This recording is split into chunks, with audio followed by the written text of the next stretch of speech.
Hello and welcome to Unshackled with Tash. I hope you've all had an awesome week. And again, thank you for all the followers, all the shares, all the people that have given me feedback over my last few podcasts.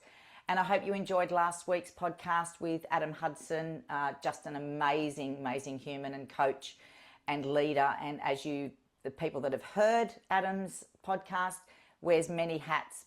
But the topic that he did discuss was the correlation between addiction and trauma, which is absolutely right up my alley, as everybody knows. We don't have addictions because we like a particular substance. They're there to cover something and to mask a lot of things. So guys, I hope you've enjoyed that. I hope you've all had a great week. And again, anybody that wants to reach out to Adam, obviously the details are in the in the podcast notes, but you can also contact me and I can put you in direct contact with Adam. Which brings me to today's guest, and beautiful Christine Dillard is from South Dakota. Christine is a self-author of a book called, sorry, I've got to get this right. I don't want to get it wrong. It is called The Truth She Showed Me. Now, the reason I have Christine on my podcast today is we've both connected because she has a story that she'd love to share with my audience, and it is about coercive control. Now, everybody knows that I grew up in a lot of narcissistic abuse, and my whole last five decades has been a lot of coercive control and a lot of childhood trauma and patterns that had to be broken. And the reason I would love Christine to share her story of her journey of coercive control was to help my viewers and my audience and anybody else there listening how Christine got through this. Christine had been married for 17 years, and I will let her tell the rest of the story, but it's a great story, so please listen in and find anything in there that might be able to help you, because often, as she will explain, a lot of people are not aware of what other people are living with. So welcome, Christine, to Unshackled. Thank you so much, Tash. It's a pleasure to be here. Thank you for sharing. I know you're very, very busy, and the fact that you've been able to give us this time and this energy of yours, especially after what you've gone through, and the story that I heard is definitely worth sharing with everyone. So firstly, just introduce yourself to everybody and tell us why you're here today. Thank you. Again, Christine Dillard. I live in Sioux Falls, South Dakota, and right in the middle of the heart of the U.S.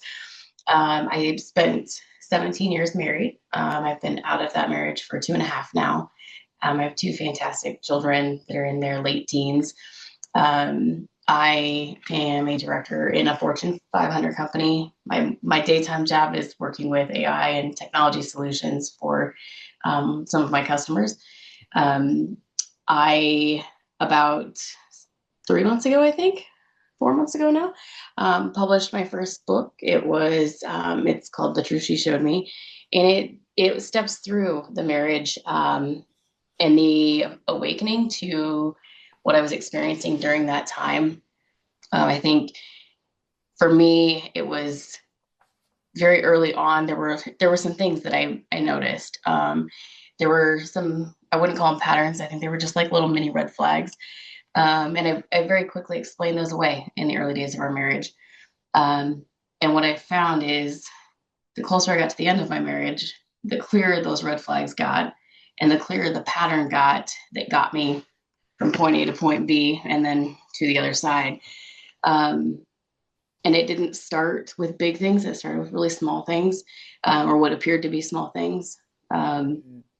Sometimes it was tone. Sometimes it was the words that were used.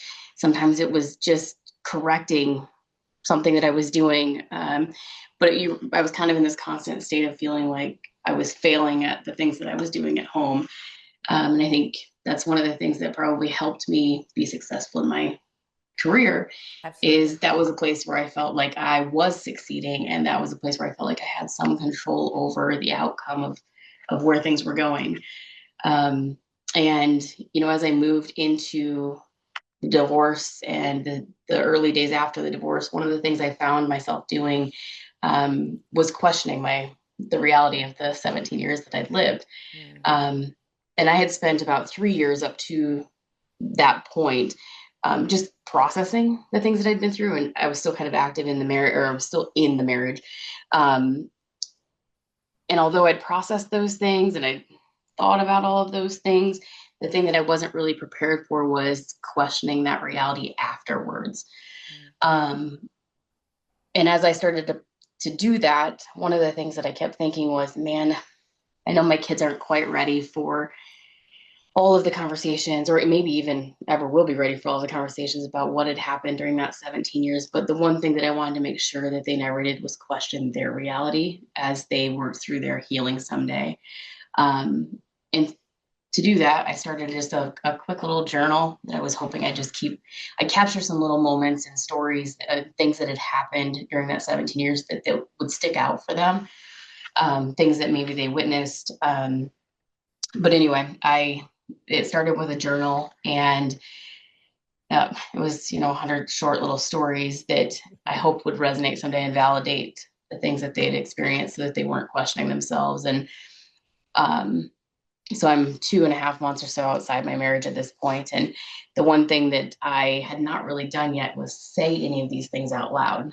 I had been speaking with a therapist, I'd been talking to my lawyer, and I had given snippets of information and shared some of the details. But I hadn't really opened up to anybody, not friends, not family. And um, writing the stories helped me be able to kind of start having those conversations. And I found myself kind of testing the waters with, a really close friend group, with my parents, and just kind of dropping some of the little nuggets of things that had happened throughout those 17 years, just to kind of see how people would respond, because I didn't trust not only their response, but maybe my reaction to their response, depending on what it was going to be.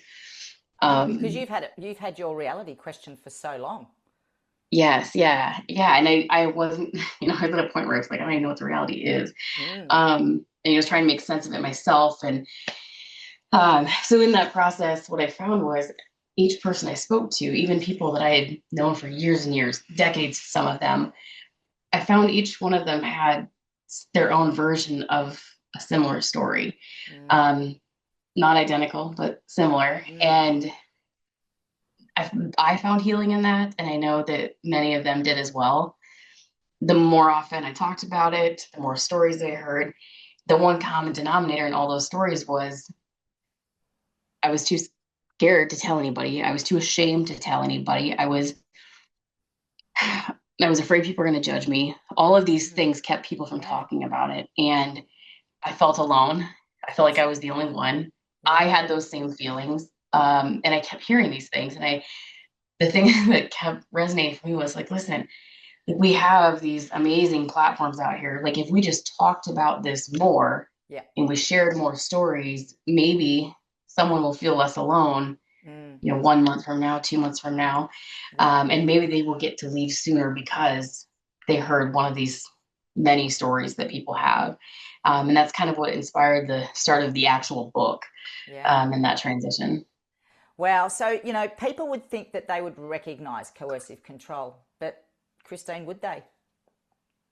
Oh, I'd love to say they would. And actually, you know what? I'm going to say they will. They will in the moment. They'll recognize that maybe that it's not coercive control, but they'll recognize that that tone landed wrong. Those words landed wrong. He shouldn't have called me a name. They'll know that those behaviors are wrong. But what we'll quickly do is we'll start, for lack of better terms, gaslighting ourselves and saying, Yeah. oh, well, it was a slip up. It wasn't that bad. He could have called me something worse, or he could have done something worse. We And justify. we do. And we get into this pattern ourselves of constantly shifting the story a little bit, covering the story, covering the things that they do. And it very quickly spirals. And next thing you know, it's 17 years later, and you're like, Who am I? how did I let this go on? Well, it's like the boiling frog analogy that I speak about. You just adapt. So, have you heard of the boiling frog analogy? Yes. Yeah. Yes. So we adapt to our environment, and because it starts cool water, and then they turn it up, and the hotter it gets, you just adapt to that temperature, and then it becomes your normal, right? So it becomes your familiar. It does. And this is It the does. one And thing. go ahead. Sorry. No, go for it. It's your I would fault. say, and you're in this situation where we sign on for life. We got married for life, right? Or we were in this relationship because we're committed to this relationship. And so you're like, well, if I just do this one thing different, or if I just adapt this behavior, then I'll be successful. And then this will be successful. And you continually do that until there's nothing Well, you left. fall in love with you stay for the potential of them getting better, understanding. And this is Yes. the one thing I promote heavily in my coaching, in my programs, in all my podcast, in all my teachings. People are not dating a human, they're dating a nervous system. They're married to a nervous system because we don't know what's gone on in their past for them to be controlling, for them to be abusive, for us to put up with it, right? And this is the one thing people just think they can change someone. We can't change people. We can grow together and learn together when there's an awareness, but without that, we're chasing our tail, right?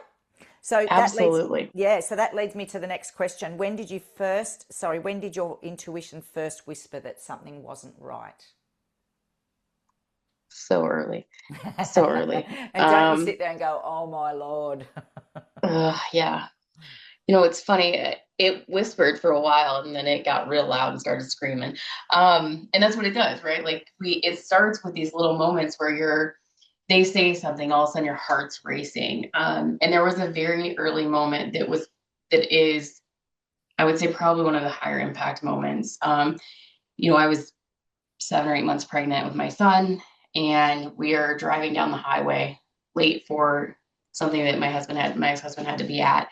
And he is driving 40 miles over the speed limit.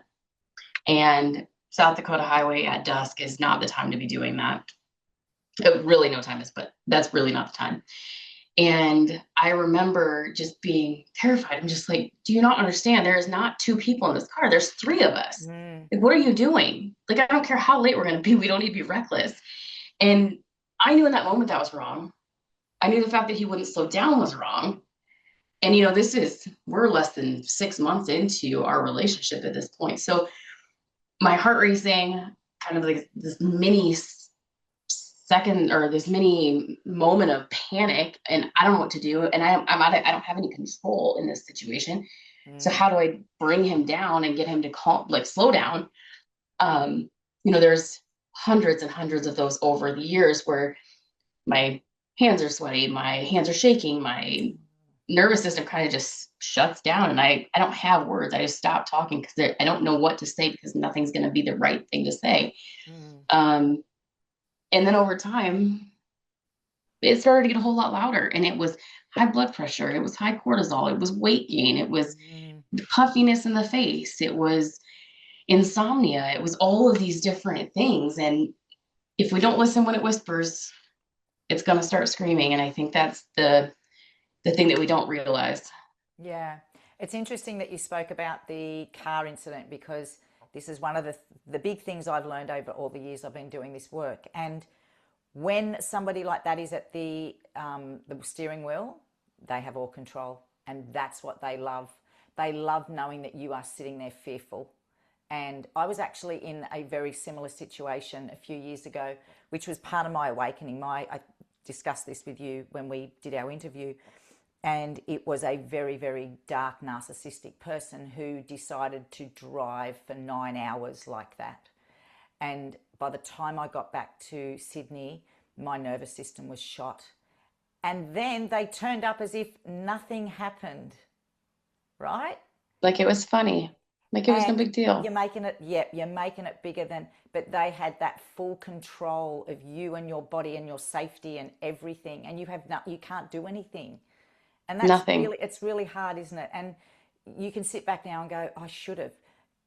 But when you're in that fight or flight, your amygdala does everything to keep you safe. And sometimes that is doing nothing, right? Yeah. And then the minute you're out of it, you're just so thankful to be out of it that I don't want to relive that. And No. I don't want to bring attention to that because that's going to escalate things. Yeah. So tell me, Christine, what's the biggest lie coercive control teaches us, and what story did you begin to start telling yourself? Ugh. Um, the biggest lie is that, at least for me, it was that, somehow I deserved this. Mm. Um, I chose this path. Like I chose this man. I committed my life to this man. And there are so many factors that go into like the mental Yeah, processing absolutely. of that. But, Mm. I there's a lie that is out that we believe that I committed to this and therefore I deserve it. And I don't deserve to be outside of it. And that keeps you trapped for a long time, Mm. a really long time. Yeah, and because it becomes your norm, that becomes It your does. familiar, right? So it's very hard. And I guess everyone has a different belief system. And my belief is I'm very big into soul contracts, and we do attract these people into our lives to teach us a lesson. And depending again on what everyone's belief is, we actually do sign up to meet these people on this journey to teach us self worth, self love, all of those beautiful things that we were wounded from as children. And I think the fact that you've taken yourself out of this, like you passed that lesson, you passed that test. Like, how do you feel when you know that you escaped something that, yes, your children have had an impact, but you're now in a process of breaking that cycle? I'm super proud of that. You should be. It one of the most challenging things I think I've ever done. Um, but I'm grateful, um, to some degree for the lessons because I know that my children will never experience those lessons, because of how things played out. Um, I found purpose in this. I can't help but find that that was also a blessing. Maybe not the ideal way to get there, but I found a purpose in trying to help other people in this process. And it definitely wasn't part of my original plans, but I'm happy I'm here. The people I've met along the way, the community that's out there is absolutely amazing.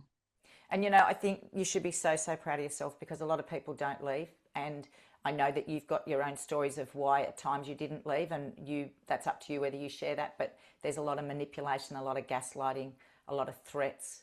And that in itself is another form of abuse, Yes. right? So you should be super, super proud of yourself, like Thank super you. proud. And I guess this is the thing: leaving isn't the finish line, right? It's No, just it's it's just not. it's just the beginning, right? This one Yes. is people think, oh, once you go, it's done. I just got goosebumps saying that because it's not the finish line; it is the beginning. So share that with me. It's the beginning in two senses. It's the beginning of what's hopefully the end of that, Mm. and the beginning of the new. And um, like not to bring things down, but the It's reality not. is, No, this you is get over open. that You, line. yeah. Yeah, you get over that line, and you're like, oh, I'm gonna be able to breathe again. Mm. And then you wake up in the middle of the night in a panic. You're having a full-on panic attack. A nightmare has taken you from um, a very nice, peaceful sleep into this scenario where Mm. you're fighting for your life, and you wake up and you can't breathe, and you're crying and sobbing, and you just struggle to pull yourself out of that, and that happens sometimes for a really long time. Yeah. You are randomly sitting at a football game and you hear a man raise his voice to a woman down the aisle, and you go into full Fight or blown flight. panic attack because Yeah. you heard that tone again. Mm. And there are so many things that you don't realize, I think, like as you come out, you're just so relieved to be done. And you're so relieved to like just have a little bit of space, and the journey's not over. You No. start processing and things sneak up, and then a new thing comes. So it doesn't end there. It takes years of Mm. whatever your choice of therapy is, Mm. personal, formal, like whatever. But for me, it was a combination of things. Yeah. And I think, Christine, what people don't recognize or understand is when people say, I just get over it. We can't because it's stored in your nervous system, it's stored in your body. And just what you're talking about then, the hypervigilance, the coming back, the fight or flight kick straight, until you heal And like speaking now, I have goosebumps all over me because this was my entire childhood and some of my relationships, and not all of them. I had some beautiful relationships, but when your body is used to that screaming and that, and when you're trying to heal, you can't help but react, okay? And the other thing too is you're not just grieving the loss of your partner, you're grieving your children's father, you're grieving the future you thought you were having, you're grieving who you were to survive all of that, right? People don't understand what it takes to break out of those cycles because you have to become a new person. Am I right? You absolutely do. You have to find yourself. You don't even know who you are 100%. when you leave. No, you have to basically, and I know that you've had a rough um, go with this as well, but you actually basically have to hit rock bottom to get back up. You do. But often, You do. rock bottom sometimes isn't rock bottom enough for some people, and they'll find themselves back in to these relationships because they haven't done the work to understand why they've attracted these type of people into their lives and why they settle and put up with these things. And obviously that's the stuff I work with. But people don't realize the courage, the strength, and the braveness to leave a relation, and especially when children are involved. So I hope you've really recognized how amazing you are to do that, and then to be able to write a book and put stories in there that are going to help a lot of people. And I'm not just saying women, because men go through this as Oh, well. And this is the one thing I do want to get across to my listeners and my audience is coercive control goes both ways. It's just that we always hear about the women because the men are so afraid to step up and say, hey, this is happening to me. And I work with a yeah. lot of men, and spending 30 years within the ambulance service, I was in a truck with men most of my time, and I'd hear these stories and I'd be like, what's wrong with you? Just get out of there. Says me, who was living the same life. Like, what's wrong with you? Oh, it's great to give Yeah. advice, but you're grieving so many layers to who Christine is and who Christine was going to be and who Christine lost, right? Yeah, you absolutely are. And I think, you know, you have to reinvent, and that's scary, and that's work, and it doesn't happen overnight. Like I had to start backwards. I had to start with like somebody asked me my favorite color, my favorite food. I couldn't answer those questions. Like who No. can't answer those I can't. I couldn't. And I'm not sure I still can, but I had to start backwards and start with like what don't I like? Like let's start Mm. there. Because that's what I could tell you. And it's just you don't realize how much of your identity is gone until it's too late. Well, you lose yourself, and that is your identity. You're now the victim of coercive control, right? Yes. So and often they will pick someone who is independent, strong, confident, because the whole idea is to knock you down. They put you on a pedestal and then they just knock you down. And I hope there's people out there hearing this and saying, "Oh wow, this is me," right? Because it doesn't mean failure. It doesn't mean that you've No. done anything wrong. It just means that you've been caught up in a cycle that can be changed with the right support and love. So I guess this is where I'm going to ask you, Christine, is is if somebody was listening right now and they hadn't told anyone, no one knows what's going on, what would you advise them? I would, because the journey is different for everybody, and it took me so long. My advice would really be if you're sitting there right now and you're like, this is me, and I don't know if I can talk to somebody, I don't know if I can say these words out loud, start spending time alone. Start, whether it's meditating, walking, journaling, whatever it is, start just focusing on you and your thoughts. I've spent 3 years doing that. I'd get up and walk every morning, and sometimes it was 3 miles, and sometimes it was 10. You just never knew. And man, I learned a lot about myself during that time. I didn't have questions. Like I just turned the earbuds on and I walked. But I got so much clarity from those walks in the morning, and it took time. It wasn't a week, it wasn't a month, it was years. No. But by the time I was done, I physically felt better. I mentally felt better. And I felt like I was in a position where was empowered, I guess, or I had empowered myself to be able to make the move I needed to move or to make. So start small. And if you can talk to somebody, by all means, there's a huge community out there who is more than ready to welcome you. The DV community is just exceptionally welcoming. But if you can't go there yet, and I totally understand that, Yeah. The safest place is you. Start there. Absolutely. Such great advice. And you're right, spending time with yourself gives you the ability to feel what's coming up. And I know a lot of people won't do that because it's so uncomfortable. But I beg people to spend time alone. I was never able to until obviously rock bottom.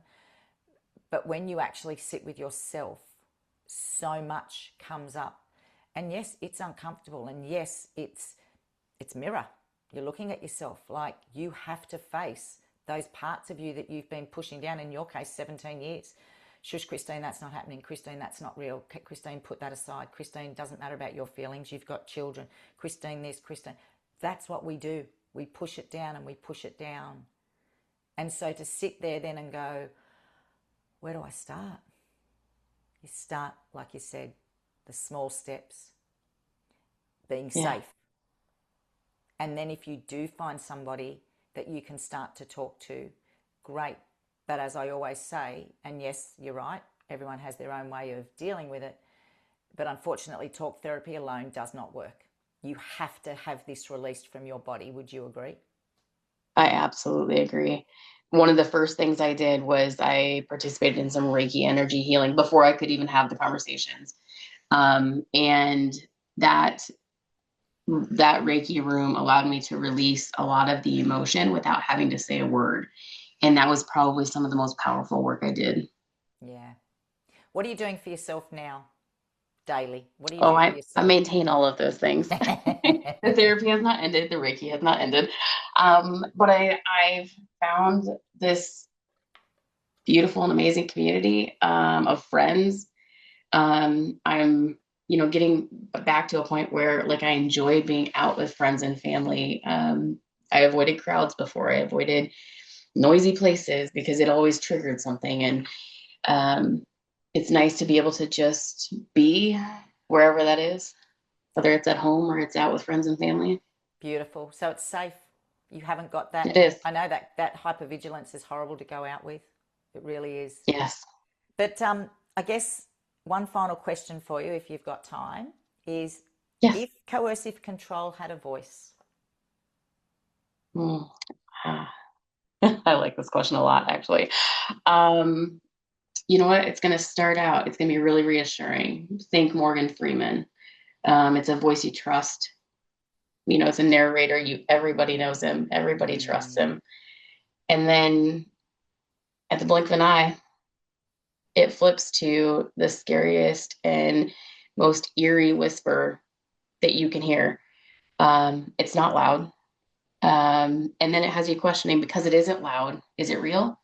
And then yeah, Morgan will come back in. And now you're reassured because it's going to be okay. And then it flips back. And you constantly move through this stage where you're questioning yourself because of the voice that is now coming through. And I think that's the hardest thing about recognizing coercive control is like 1 minute you're reassuring yourself you might be the Morgan Freeman, and then the other voice comes in and you see the behaviors and you see the tone and all of the things that shouldn't be happening and don't feel right, don't feel good. But then you take over as Morgan and you reassure yourself again, and you keep yourself in this cycle until you're ready to break it. great. That's such a great analogy. You're so right. Morgan Freeman has the most amazing voice, doesn't he? He does. I'm He trying to does. picture someone who hasn't got such a great voice, but you're right. That is so good. And I think, too, Christine, what people don't understand is coercive control isn't just one aspect. It has so many, there's the umbrella covers so many. So financial, physical, mental, emotional, sexual, spiritual, all of those things when they take over, but you don't even understand. Like people that I've worked with over the years didn't know that financial control was coercive. And I love now that they're showing that this, well, I don't know what it's like in America, but in Australia we had the first person put into jail for coercive control. Love that. Yeah, and Amazing. what this woman endured was horrendous. But I know there's people I work with that are doing the same, and they've just didn't have the capacity at the time. But I've had so many move out of that situation because they've had the love, the support, but they've also been able to recognize their pattern or their part, that they brought this person in, and that they were able to heal their nervous system and regulate their nervous system enough to be able to have the courage to take these steps. Because as you know, you built this up over how long before you left? Oh, it was 3.5 years of Yeah. work to get to the point where I filed. And Yeah. then it's been 2.5 years after that now. Yep. So So it's it's a not an 5 year. overnight. Yeah, you don't just go, oh, I'm out of here. Yeah. And No, as it's you not that know, easy a lot of times. most people that are on the victim side, and I'm going to call it victim today, but the victim side is they've already checked out. They've emotionally checked out long ago. They're just trying to figure out how to stay safe and then to get themselves out. Would I be right? Absolutely. You absolutely are. And I think that brings up something really important. It's not as easy as just walking out the door. Like, you have to plan for these situations to stay safe. Absolutely. Oh, Christine, thank you so much for your time today, and thank you for sharing your story. And I know, you're a really brave lady to get yourself out of that and to take your children out of that. Like, that is, yeah, that's amazing. And I'm super proud of you. I've only met you a few times, but I'm super proud of you. Thank you so much, Tosh. It's been an absolute pleasure. And I'm hoping your guests and your audience all hear things that resonate and find some help in here. And for people that would love to buy your book, where can they get that from? It is currently on Amazon, and for every 20 purchases, 20 different book purchases, I gift one back to a DV organization so that I can make Oh, sure that everyone has access to it. that's great. And in the month of October, if anybody's incentivized, it's two for every 10. So Great. um, it'll That is be beautiful. doubling the donations that month. That is awesome. And you're like me, you're just trying to educate as many people as you can to save relationships, to save children, to save yourself. But also, sometimes these relationships, if both parties are willing to do the work, can happen. But unfortunately, a majority of the coercive control person don't see that they have a problem. So getting this education out there, getting this knowledge out there, and getting people to understand there is so much love and support and services out there is our mission, right? Yes, absolutely. So thank you for joining us. Everybody, thank you for joining in and listening to Christine's amazing story. As always, I look for guests that are going to align with what I teach and what I am so passionate about. And I know that Christine will have gotten through to a few people out there, or hundreds, who knows. But my whole intention is to keep spreading the word that there is a lot of love and support and services out there that can help you through any of these types of situations. Anybody that wants to follow me, please do on YouTube, Apple and Spotify. I also have tashrogers.com that you can now find me. I also have Linktree, which has my links for my online program, Unshackled Online Program. And I will be running another webinar very soon for those that missed the last one. But thank you everybody for joining me and Christine today, and have a great week, and I'll look forward to seeing you all next week.